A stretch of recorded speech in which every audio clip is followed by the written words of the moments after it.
Hello and welcome back to Wild Sun Art Studio. My name is Robinsunne. Please like, comment, subscribe, and share this video with people you think might like this video.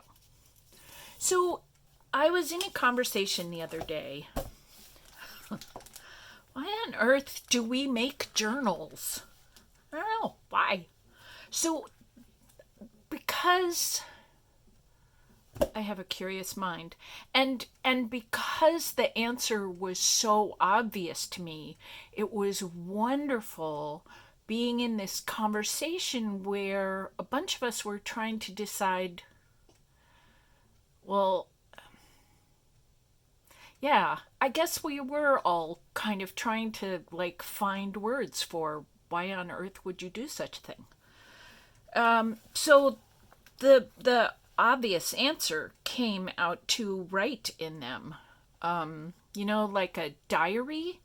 What I did today, what I thought today, what I believed today. It can be, really, my dad used to, it was kind of wonderful. If my dad were alive today, he would be over 100 years old. Oh my goodness. So, way back when, he kept a sort of diary. It was actually in a calendar, and, there was this much space to write, I don't know, whatever your appointments were or something in that calendar, and there was a week of those spaces in a spread. And so he actually kept a diary like that. So that's one reason to keep a journal. And you can make it as pretty as you want. You can use a calendar to write down your experiences and kind of keep track of whose birthday is when, and anniversary and holidays, and when you're going shopping for those holidays, and la la la. And it can be that simple. But wouldn't it be fun to have a book that, instead of being sort of plain like his old journals were, they were rich when he wrote in them, but on the outside it looked like, a blue calendar. So yeah, wouldn't it be fun to just have a pretty colored book? This could also be a place to write down one's philosophical curiosities, which I find myself doing often. How does that work? Quantum physics. How are we all connected to each other? I hear that a lot. We're all one. And I'm thinking, that's not the culture I grew up in. So how would that work if we were all one? If we were all connected to each other? So yes, there's a lovely rabbit hole there, and it's very fun to go down and wander around and, I don't know, see what there is to hear about and think about. A journal of any kind can also be a place to plan. So you can plan your dreams, for what I want to be when I grow up, that kind of thing. What I want to be when I become an empty nester. What I want to be the minute I turn 90. I don't know, something. We can also plan things like kitchen renovations. We can plan next year's vacation, and that's on the assumption that the pandemic is going to actually be over by next summer. So you can also make a little book. There's something empowering about making your own book, right? So you could make your own book to make art in. I've seen a lot of art journals, and we can make the distinction here between an art journal and a junk journal. An art journal often has a little bit heavier paper. Well, not always, but sometimes has art weight paper in it, and people paint in them with acrylics and watercolors, usually not so much with the oils, but sometimes yes, pastels, crayons, art, pastels, art crayons, oil pastels. That's what I'm, yeah. Drawing, collage, on and on down the line for sort of the kind of art we've seen around like for centuries. We can also use a journal that we've made as a scrapbook, as a memory keeper, or a photo album. I've seen some of the photo albums in my own family's past, and it's just wild to look back at people like my dad's mom, who was born, 100 and almost 150 years ago. She was not quite 50 when she had my dad, but not all that far away. Anyway, so it's fun to look at photo albums, and if you use especially archival papers and glues and stuff, these things can last 150 years and not destroy the photos. So, yeah, definitely a great idea. And then we get into, play. Can you see that? Where is it? Play. Where is my thumb? There is my thumb. Play. Sometimes there are those of us who make books just to have a place to put cool stuff that we have made.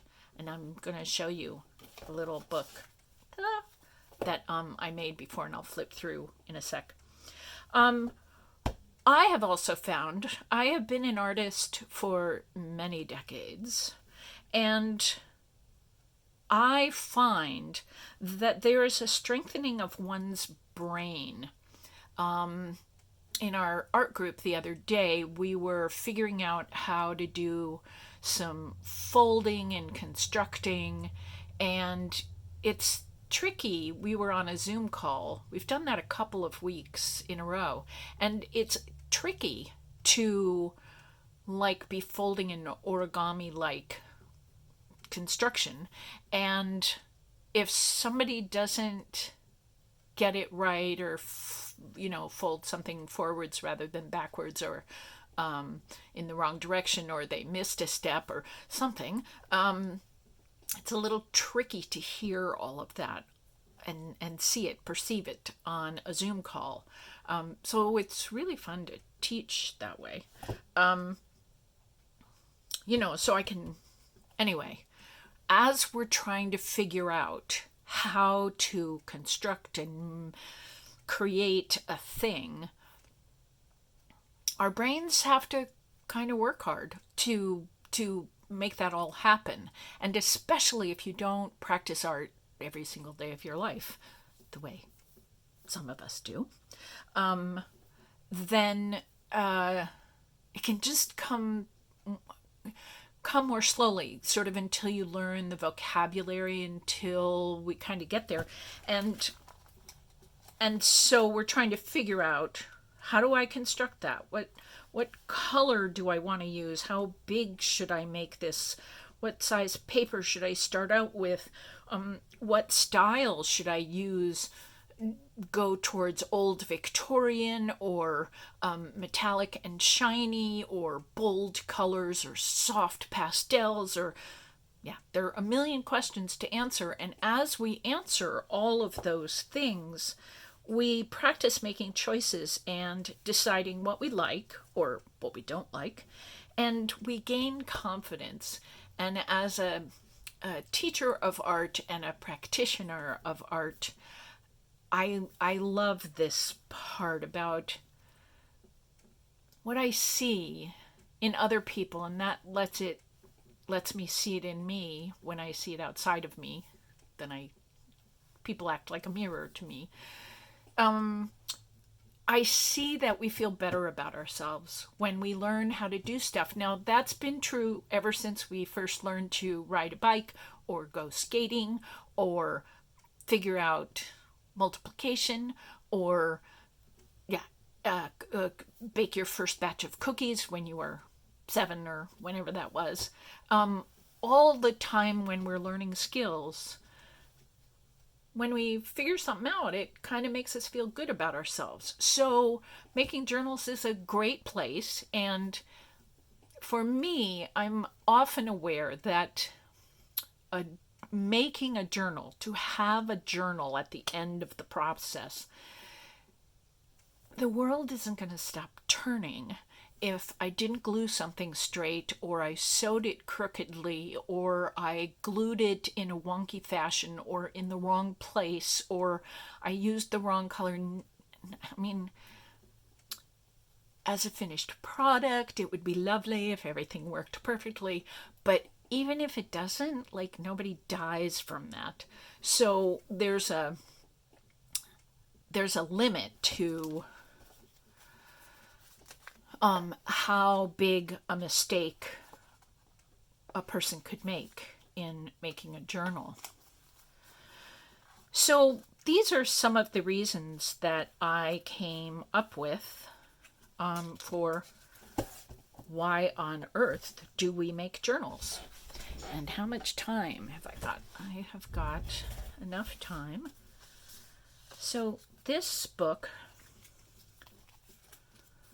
was stapled together. See the two staples? So I took a piece of cardstock that wasn't big enough. It wasn't tall enough, so I added some pale green paper, and it wasn't wide enough right here, so I put in some yellow paper there and there. So this is sort of a patchwork cover. And then I just took a sheet of paper and I tore it in half, and then I took each of those halves and tore them in half, and then I took that quarter and folded it in half so that I would have a place to staple. And then I just started going through. I have this because I do this all the time.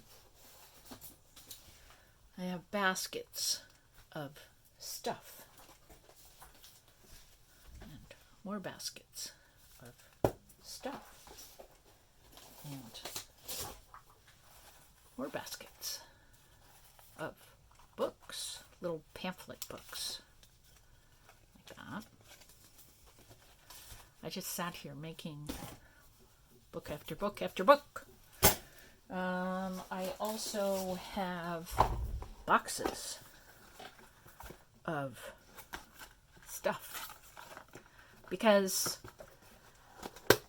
and this is my last reason for why we would all sit around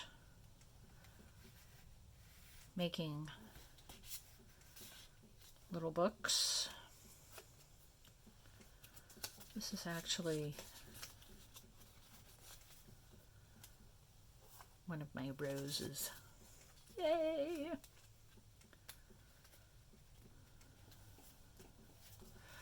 I release unwanted energies. Love is here. I am surrounded with light. Thank you, angels, for your help and support.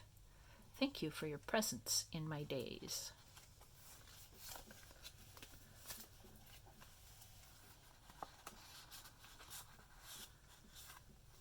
So, yeah. My last reason for making a book, it is a place to find, to build a relationship with my heart and soul. And this just keeps coming at me. The older I get, the more I want to have a relationship with my heart and soul. And I think when we're kids, we kind of do. And then we grow up and we go out in the world and we think, oh my goodness, I have to be hard and have hard edges. And I mustn't be scared by the world. We're getting so much rain right now. It's really fun to listen to. It is pouring in buckets out of the sky. So this journal is a piece of cardstock, just 8.5 by 11. I'm here in the United States. This is called a belly band. I think these are very fun. And there are, I think, 3 pieces of 8.5 by 11 paper, and I sewed right there. And I thought I would, well, I better hurry and do that if I'm going to do that. But it's really easy. You just take a piece of cardstock. I thought I would show you how to do this. Did I finish that thought about heart and soul? The older I get, the more that seems like a good idea. As if there was something in my youth that I knew, and I stopped knowing it at some point because I was trying to survive, I don't know, our culture. And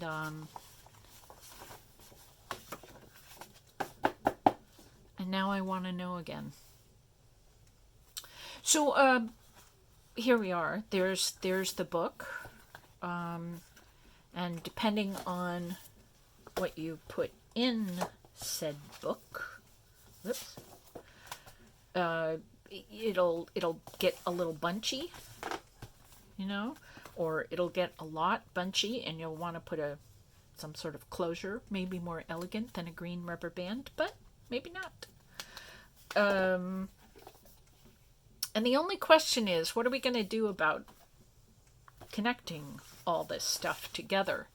So one possibility is a stapler, but my stapler won't get all the way to the middle.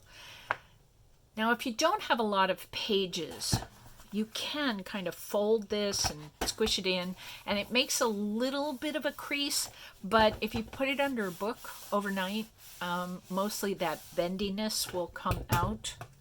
So that's one idea. You can also put a little notch at the top and a little notch at the bottom. And you wouldn't want to use this rubber band because it's too, well, if you made your notch pretty long, like that, you could use this rubber band in the middle. But there isn't a lot of paper in here, and that might, bunch this up a little. So maybe not the best idea. So what I thought we could do is this stitched binding. It's called a pamphlet stitch. And you will need some manner of a needle. You will need some manner of thread. This is Coates and Clark Button and Craft. So I like this because it's a little thicker, but if all you had was regular thread, you could double it or even quadruple it. And this, I believe, is quadrupled thread. So that works. And then you need some sort of a pokey tool. Now, pokey tool, where did you go? Oh, here you are. This is a piece of blue board. It's styrofoam stuff. You're supposed to use it as insulation for your house, but my house doesn't need any blue board at the moment.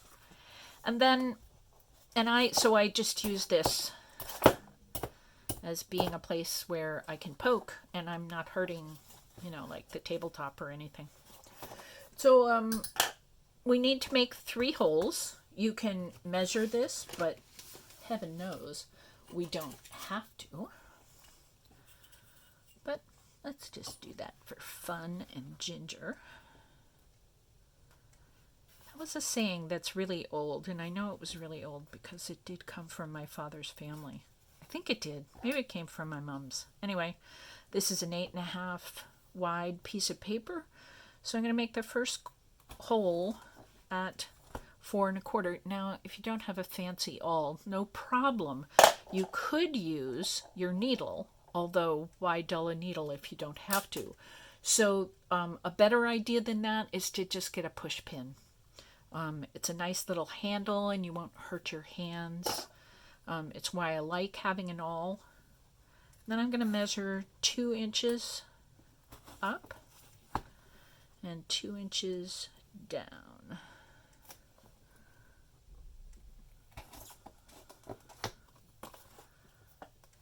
So I think you can see we now have 3 holes. 1, 2, 3. I love having the threads come out on the inside so that I can put little paper charms. You're supposed to measure carefully. 3, 1, 2. Here, let's see if I did that. 1, 2, 3 lengths. I did a little over 4, but I use needle and thread all the time, and I sort of like having little spare bits. This is a very wide-eyed needle.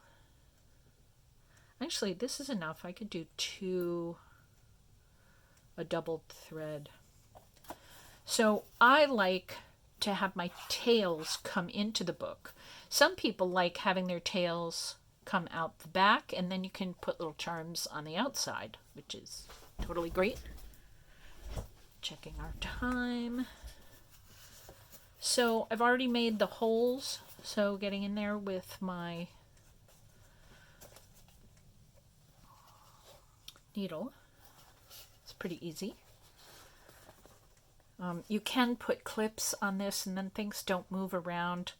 This is only 3 pieces of paper and 1 piece of cardstock, so it's not, I'm able to hold it pretty well without it bouncing all over the place. Oh, I started telling you about the difference between an art journal and a junk journal. So art journals sometimes have heavier paper, but not always, and very often have a sort of classic art technique in them: drawing, painting, collage, watercolor, whatever, pastel work, yeah, all that stuff. And a junk journal is often made out of actual pieces of junk. Like, look at the pretty little pattern on the inside of this envelope. So you can use this patterned paper sort of the same way a person might use scrapbooking patterned paper. So junk journals are about using actual junk. And then there are a whole lot of us that go to great lengths to design, and with or without computers, design and create our own papers. And then we use those. And I'll show you in just a sec some of mine. So, it's just kind of a pattern of in and out. I went out with the needle, came into the book, went out of the book, and then came back up and came into the book. And now I am tying this off. If you go around twice, that's called a surgeon's knot. So I don't know if you've ever had your wisdom teeth pulled or something. They were using surgeon's knots so that their stitches didn't come out while we were healing. So now I have little tassels, and I could put, little stars or circles, glue them to the tail bits there. And then we have a book. So this is video 1. This is the simplest book I could figure out how to make It's way simpler to use a stapler. And if there's a little bendiness in the cover, just put it under heavy books overnight and you'll be fine. Or leave it there, and over time the paper will relax. And then you can fill it with anything that you want. You can get wild and crazy and use colors. You can use all black and white. You can make little envelopes. This is one of my designer, all of these pieces are designer papers by me. This pattern, it's got flowers on the back. More designer paper by me. I love using my own stuff. I'm sort of in love with my artistic vision like that. It makes me feel happy. So, yeah. Here's a super simple little book to make. You could keep it in a coat pocket, and if you had a genius thought about your job or your kids, or your job and your kids, or your car, or the God of your understanding, or anything, you could quickly make little books to keep in your pockets and to keep all your thoughts written down, which sometimes is good for our thinking process, because we, I don't know, we sort of think better if we can see it sometimes. That's very true for me. I'm a visual person and I like that. So here is my blessing for you. I was thinking about it today as I was setting up for this video. Very often my blessing is something like, may you have fun in your life, and I certainly want that for all of us. Maybe have fun. But also,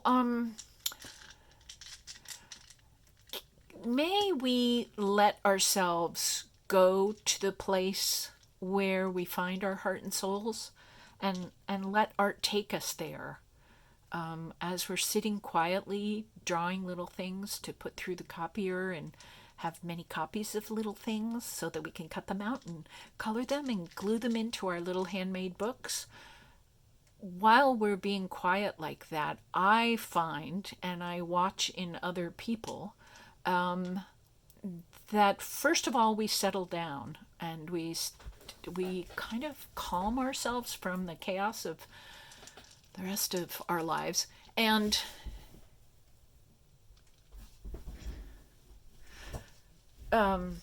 yeah, so may we all just go there, go to that place of heart and soul. Many blessings to you all and much art, and I will see you next time.